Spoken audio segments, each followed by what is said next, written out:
Hello, and welcome back, everybody, to another episode of The Long Think, where my name is, of course, Etienne. That's spelt exactly the way you think it is. And I'm joined by my good friend and co-host, Merlin. It was a big week for movie trailers. We got some big ones at the Super Bowl this last week. Yeah, three I care about, like sort of, and then one that I can only shake my head at.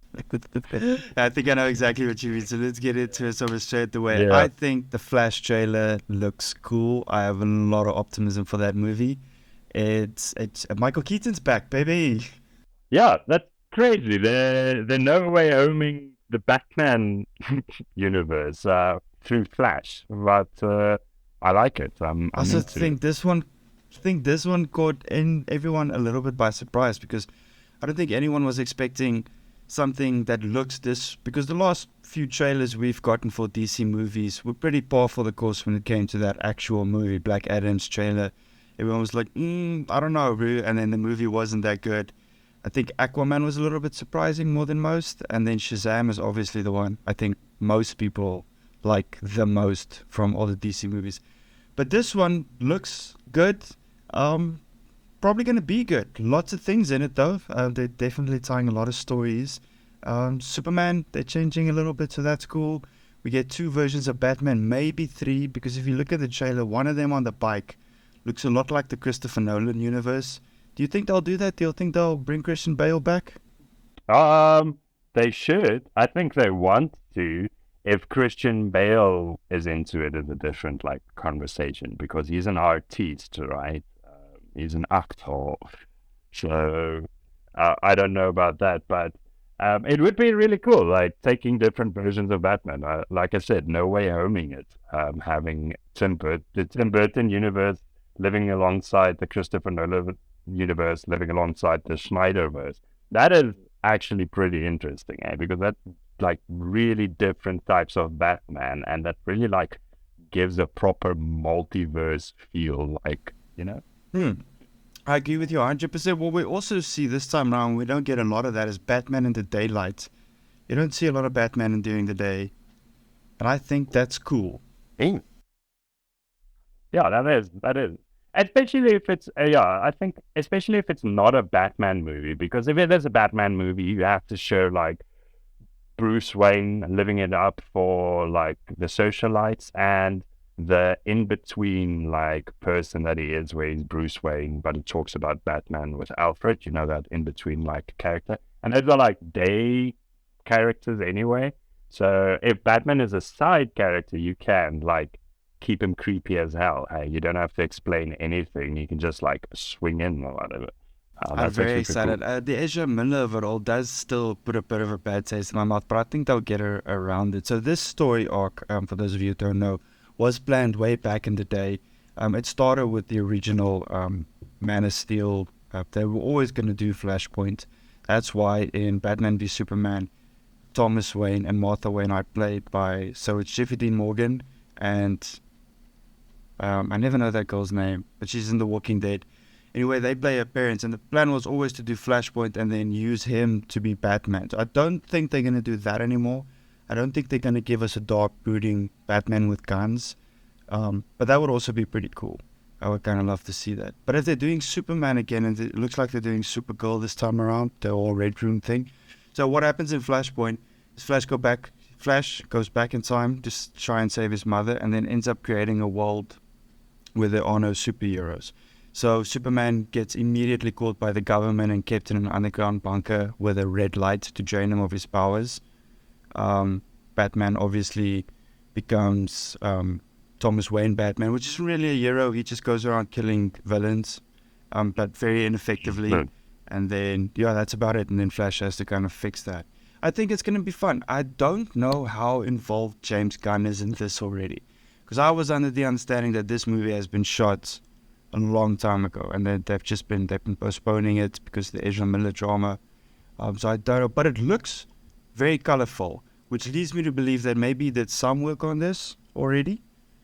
What do you think? Did you feel James Gunn Uh, vibes of this trailer? I, I might have felt James Gunn vibes of this trailer because it actually looked like fun. It wasn't like the rest of the DCU up until this point that it seemed dreary and drained of life. I'm actually like, yeah, I'm kind of optimistic because at least the pitch for the story is interesting. We don't get any like media vibes here. The Flashpoint arc is crazy, and it's a fun Yeah, it's ride all and up everything. all the time, And definitely. yeah, so uh, I guess we won't get the dark brooding Thomas Wayne if the Batman is from the Tim Burton universe, you know? But maybe it would be interesting if like it is that character, it is Thomas Wayne, just played by Michael Keaton. I don't know much about the details at this point, but I'm interested to actually find out, which is saying a lot for a DC Yeah, movie at very this true. I point. think everyone was a little bit, like I said, caught by surprise by the trailer of this, because I think most people don't like how much they kind of want to go see this. I don't like how much I The want to go case in see point. this because yeah, it looks like whatever changes they made to who's in charge and leading the direction, whatever, or maybe just a change of heart on the person leading it before. Whatever's going on there, it looks like they're leaning more into let's make this fun.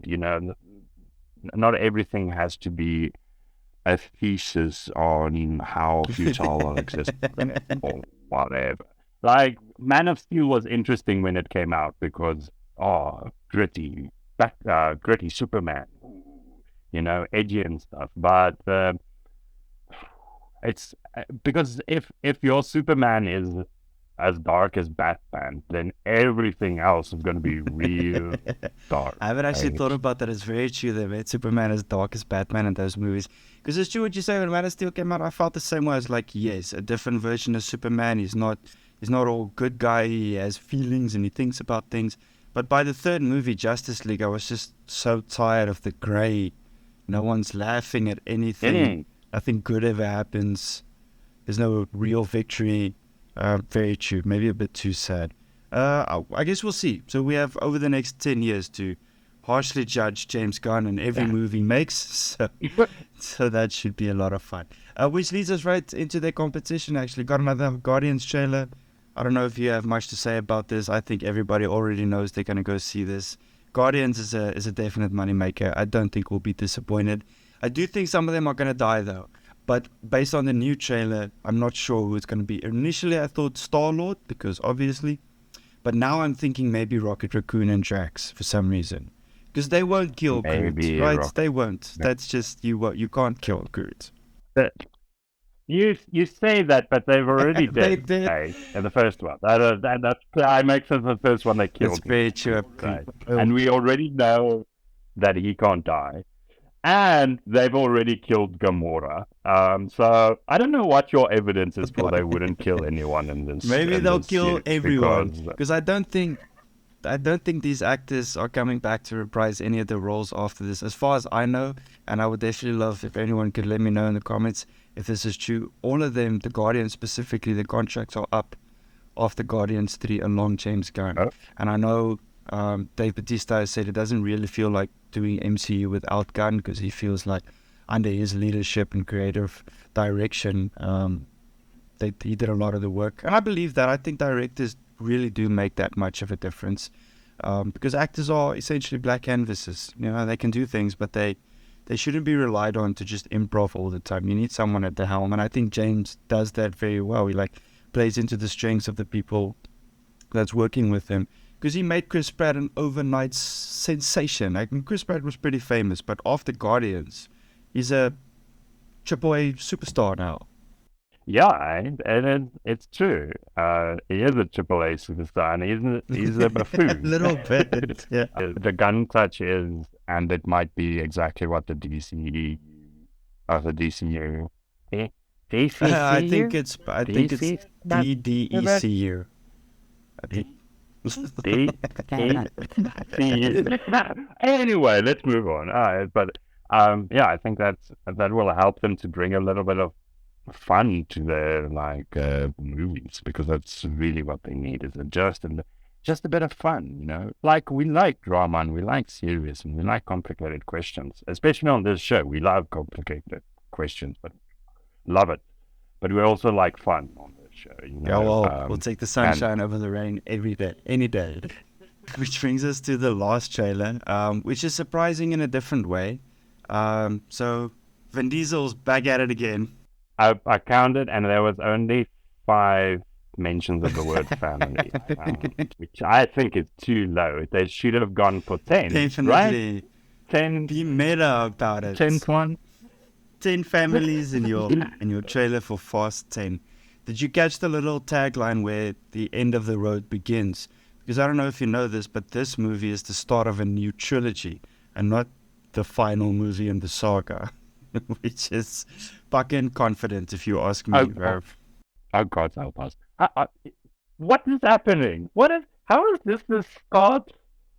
Oh goodness. Okay, so I have so much to say now. So what I'm gathering of the story in the trailer is that the cop from the first movie is coming back for revenge.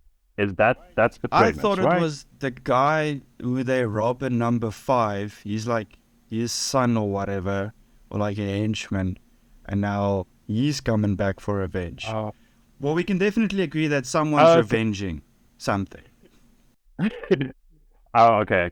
See, that because I have to reveal here that I've only seen 3 of the Fast and Furious movies. The first one, Too Fast, Too Furious, and Fast and Furious Tokyo Drift.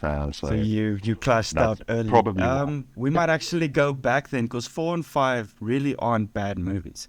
Especially 5, where it like kind of peaked. It's interesting that they were able to build 5 more movies off the popularity of just that one movie, and now they're starting a new trilogy. I guess 4 movies in a trilogy. I don't know. Do you think they can do a whole trilogy? Also, will they be introducing an overarching bad guy? Is that what this guy's going to be? Is he going to be, or is this going to be the bad guy of the first one? And then whoever is revenging him will be the bad guy for the last 2? Oh God. Can't know what the plan is. Oh my word. As I said, I don't even know what the 5th one is about. There's Paul Walker lookalike, Paul Walker CGI. So it's full on Paul Walker, number 5. Paul died, I think, during the shooting of number 7. So they do a little bit of CGI for him at the end of that movie. No voice CGI, it's just him in the car. It's pretty, I have to say, as far as movie send-offs go, Paul Walker's one in Fast and Furious movies really aren't bad. I think we should definitely go back to those movies now before Fast 10 comes out, which I won't pay money to see, although the trailer, I think, showed me most of the film already. Yes, that trailer's long, and so much things happen. Yeah, and if you're gonna make me watch it, oh no, we've got a lot to do, because if Guardians is coming out, we have to watch Guardians, and if Flash is, what are we gonna watch? Oh my word, what Flash? are we gonna watch? Nothing. I think we should do the animated Flashpoint for Flash.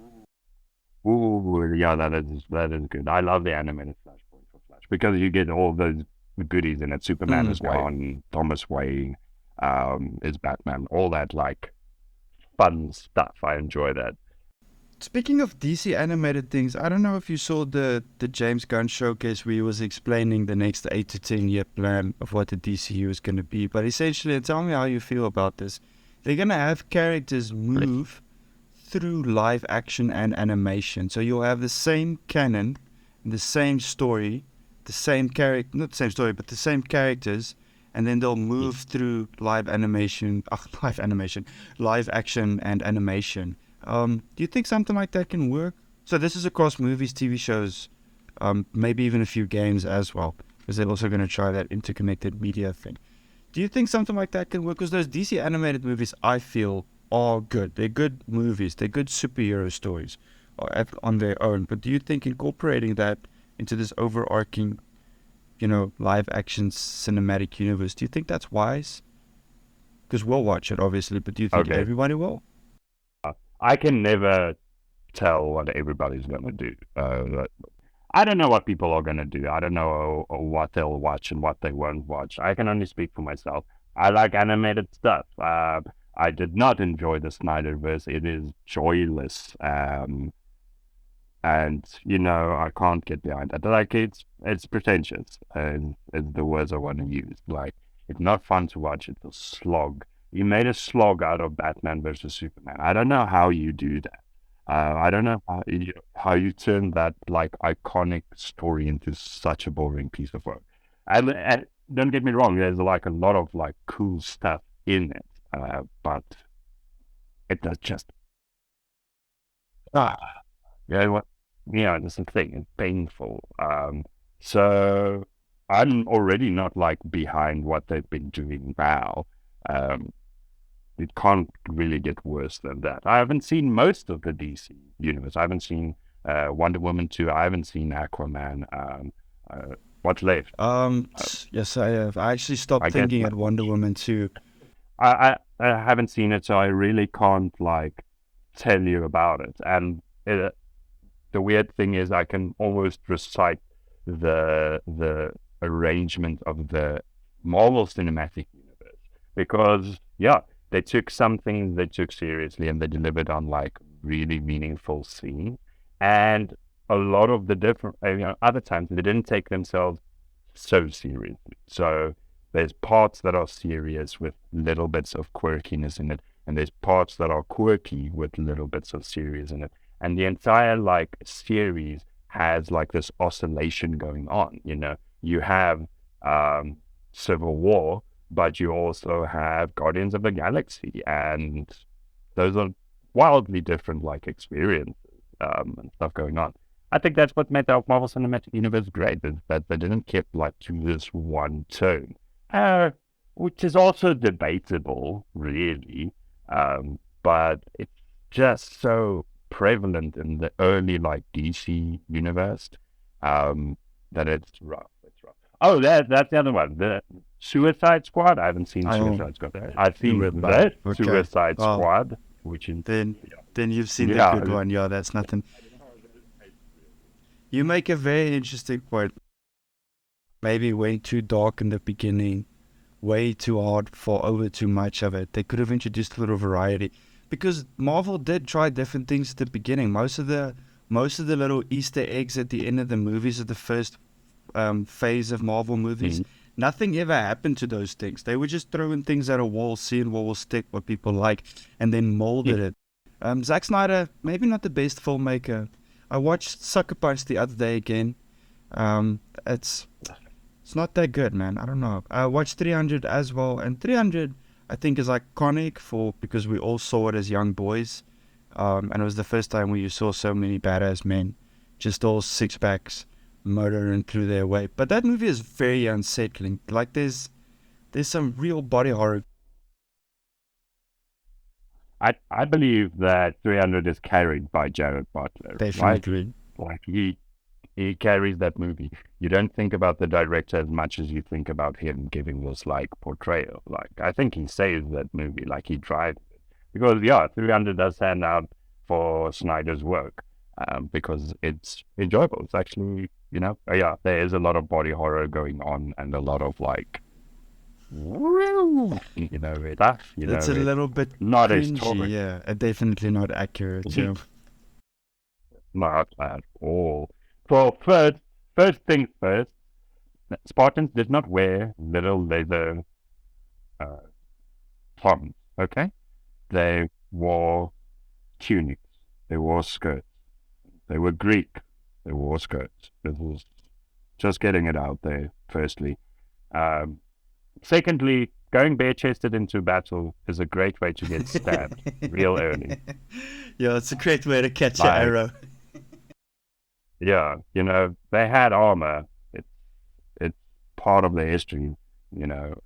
But anyway, yeah, let's keep that out.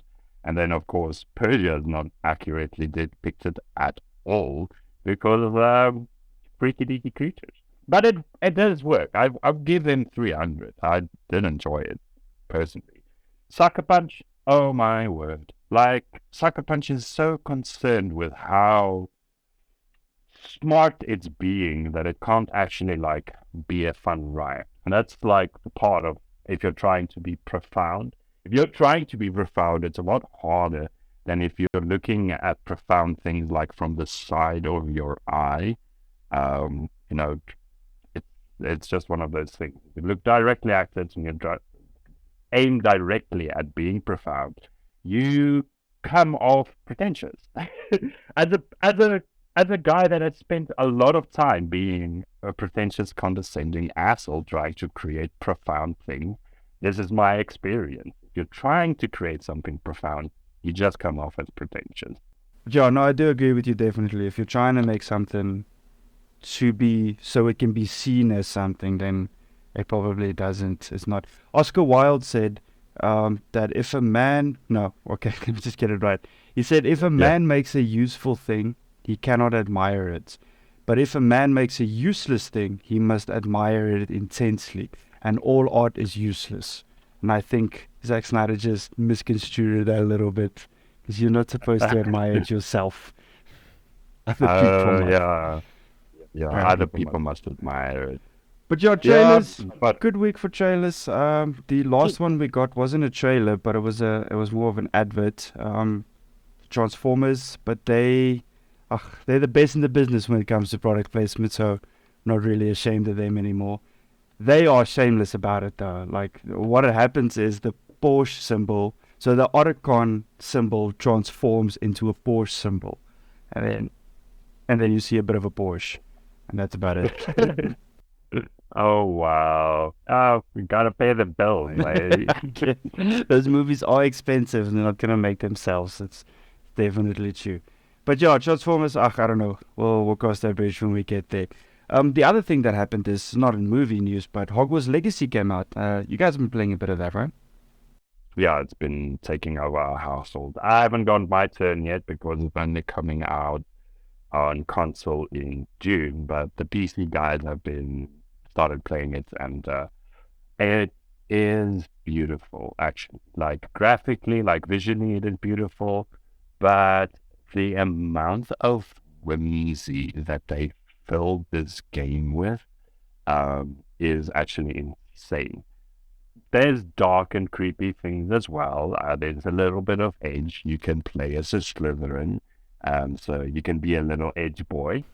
And but all kinds of little critters. You can collect little critters. You can collect little plants. You can make potions. You can cast spells. You find little puzzles. You find little fetch quests. There's like Hogwarts itself, the castle. There's Hogsmeade. There's this entire space filled with little hamlets, nothing to do with anything, just filling the space. And there's stuff to be found everywhere. This game is filled to the brim. That's cool, man. I'm glad. It's always like when a game comes out and it's exactly what people wanted out of it. But how? Just because they've been pretty harsh about this. How evil can you be? Can you kill? Oh yeah. Yes, that's hectic. You can learn all three of the unkillable curses. I think there's like special requirements. You have to do special missions, or you have to be Slytherin to do it. Not sure about that. As I said, I haven't started playing the game myself, so my knowledge is only cursory.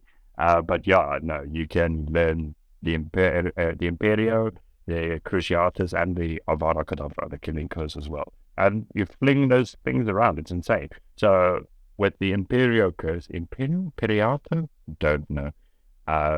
You kind of like turn people against each other. It's like that mechanic. So you choose a goblin or whatever, and you're like, haha, fight for me, fool.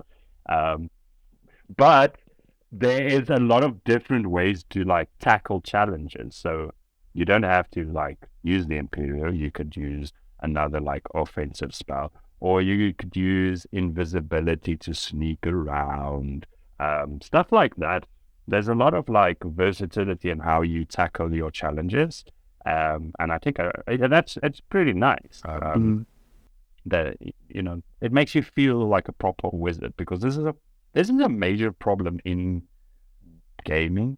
If they promise, oh, you're gonna be a wizard, but what you have is like 4 buttons to mash, and it casts fire, ice, lightning, and earth shaking or whatever. It's like basic as fuck, and you're just like actually just an arcane cannon. They Yeah. just shoot elemental bombs.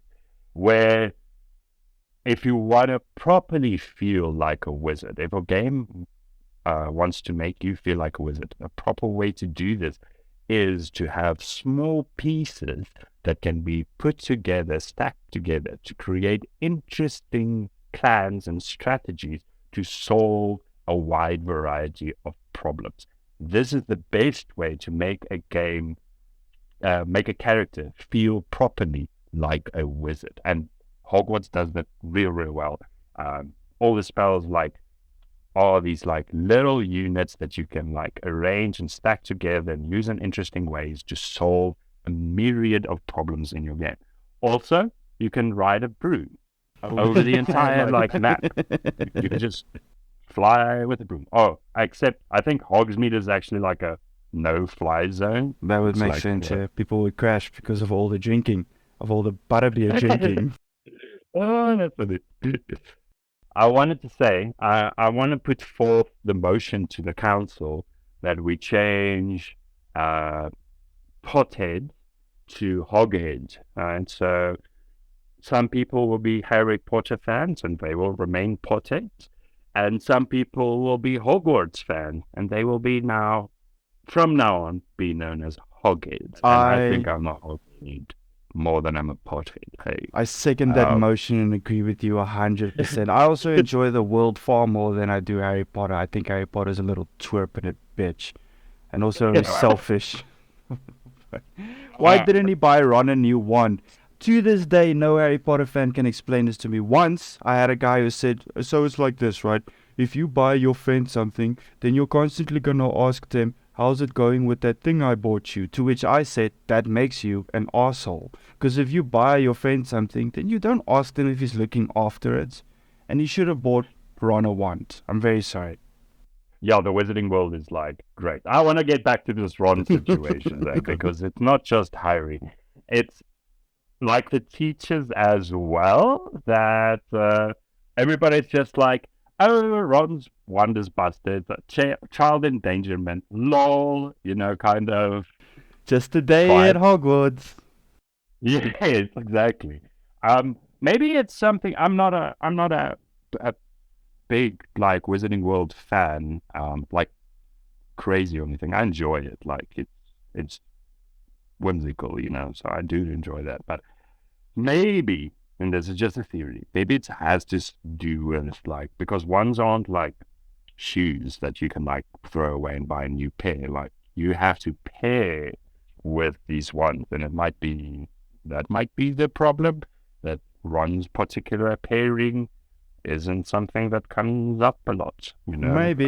That could be, but they take Harry to Hogsmeade in the first movie and then they just straight up buy a wand in that stores, same day. So maybe there's you won't be as powerful if you don't have your special little stick, but there are generic ones that you can still use in the meanwhile. And coming back to the teachers, they give Harry, who's rich by the way, richer than most of them, a brand new top dollar broom for free. But they don't give Ron a wand for free, not even a cheap second-hand test wand. Makes no sense. Speaking of wands, so an interesting feature of Hogwarts Legacy is that you can link it with your Pottermore information. So on your Pottermore, you do a test and you get a specific wand combination. It can take that data and information and actually give you the wand in the game. That's cool. That's dope. Right? Yeah. And that's a lot of what's going on with this game that I've seen so far. Is they've really, at the heart of the concept, they've really tried to capture the feeling that we all had when Harry Potter first came out, and that is, when do I get my letter? When do I get, go to Hogwarts? And it's hard on that. There's no Harry Potter that's gonna steal your limelight, or you have to play through some, plot or something. You approach the game however you want. You can be a nasty bad Slytherin, or you could be a Hufflepuff and collect little plants and animals. I'm definitely gonna play Hufflepuff. I cannot wait. Really? Yeah, Hufflepuff. I think I'll do Slytherin the first. I think Slytherin gets a bad rap. Aren't they the most magically powerful ones? Then just some of yeah. them are evil. Or most of uh, them are evil. Man, it depends on how you think about things, I guess. I guess when Rowling made Slytherin, she didn't think we would come to a point where we have to like figure out what Slytherin actually means. That's Because they're that's just bad probably guys closer from to that they're just archetypical. They're the bad house. yeah, Bad guys come from there. It's true. yeah. But But now now you can play as Slytherin, and there is like edgy elements to it. So I would say it's the edgy house. Yes, I would say it's about power and ambition as well, because I think that is like what guides them is power and ambition. Maybe I'm wrong. Um, Gryffindor is basic as fuck in this. yeah, they're boring, bro. But Gryffindor's always Uh, been boring. They're just a bunch of jocks. Who cares? yeah, if there's anyone in the Gryffindor house out there, I'm not houses. I'm Some not of my happy. best friends are Gryffindor. Just I am proudly Uh, not Gryffindor. I did the test. I'm Ravenclaw. are you Ravenclaw? That makes sense actually for you, my friend. Oh, thank you. Yeah, Yeah. I like being in Ravenclaw as well. But they're also described as snobby, pretentious people. So less so sometimes. Okay, well, you're not that snobby. You can fit into a Hufflepuff I can hide it house. for a day. No, Hufflepuff, Puff and Pass. That's definitely my house, man. I love the vibe. But that's like how I play my Minecraft as well. It's little animals and little plants, little cute like little garden spaces that I build and stuff like that. Well, I like I'm that. a little bit more excited now than I was originally. That's very cool, man. Maybe I'll get it too. I also have to wait for the console version. I can't get a PS5 yet. But I think I might actually, because everyone is like, this is good. This is really good. It is. People should play it. That's exciting. I've seen some footage of it.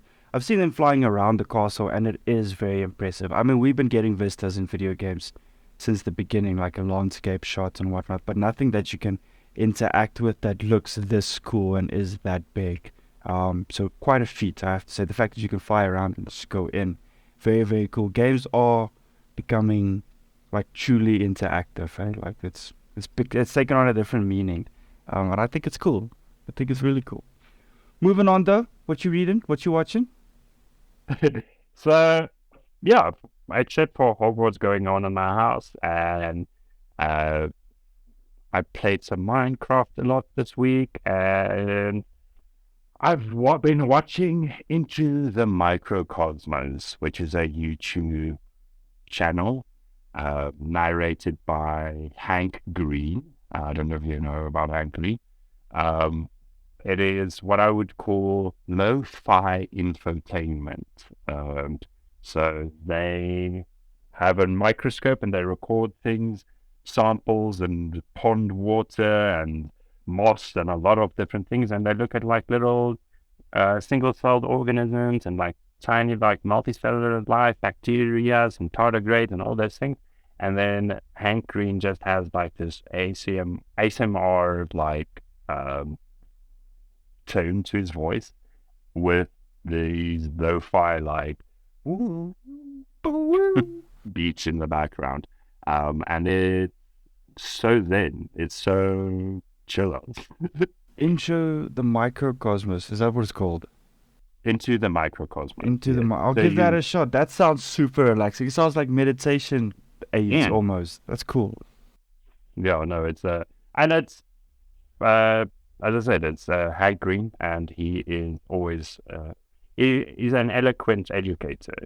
He's been doing it for a long time on YouTube, so it works out really well. And then all the footage they show you is stuff they've recorded, so it's not like stock images or something like that. They've seen like this thing under a microscope and they've recorded it, and now they're showing it. So it is also on that level. It is like unique footage of these microorganisms and how their lives are and everything. You learn something new, and it's hella relaxing. I'll give it a shot. That sounds very Cool. cool. Reading anything at the moment? Not really. I've been doing some board game building though. That's Oh, so mainly you've what. been writing more. That's cool as well. Yeah. I've been writing more. I won't tell the viewers about anything about that. No, that's yours. Uh, They'll steal it. yeah. Yes, I will. I will only reveal that much later. But yeah, that's basically what I've been doing. What have you been watching and reading and playing and everything? So we just finished with Gunk on Earth on Netflix. That show about the lady who sort of interviews experts on various things like global warming and history and stuff. She's very fun. I'll definitely recommend that a watch, but not to be taken seriously at all. So some of it's factual, most of it's not. But it's obviously not the idea. She's obviously playing a character because you see her real name in the credits, and it's pretty entertaining. It's very British, so it's very dry. No big laughs. It's all just single tone word humor, if you can call it that. Pretty good though. What we've also been watching, I think people should give this a try, is a show called Minx. So it's Jack Johnson. He played Nick from New Girl.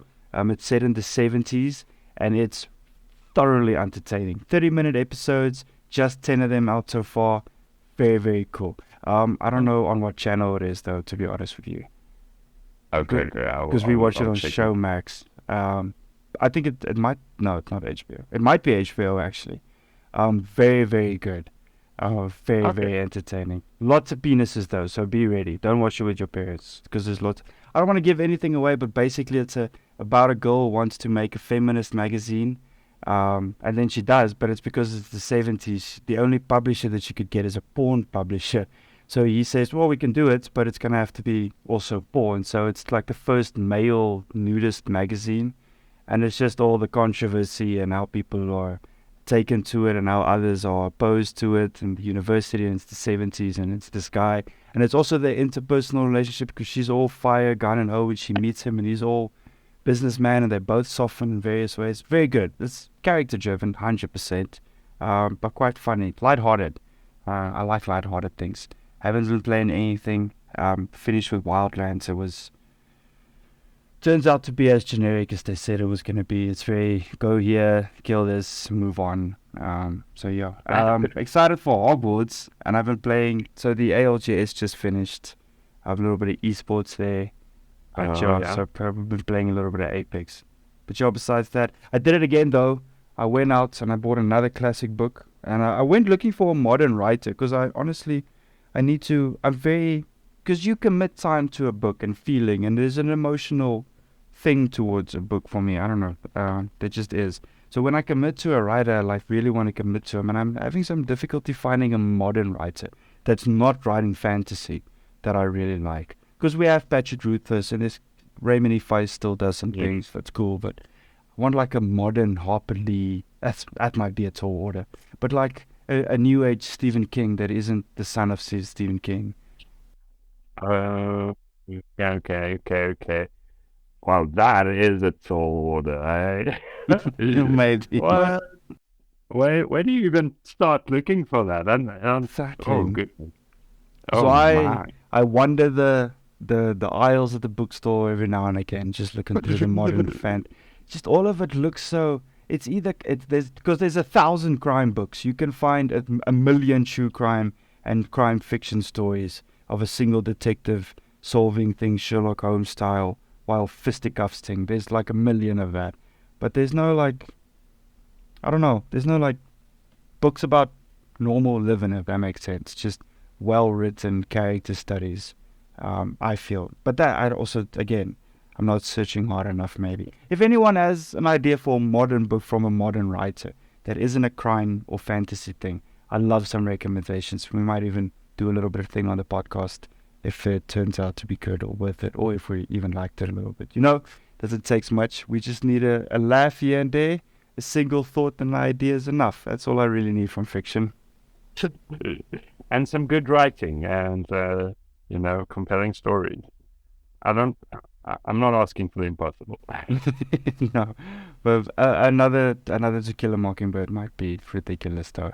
But yeah, just something like that, something that just tells like story of people live. Because I think we need to get the Marvelization of it all.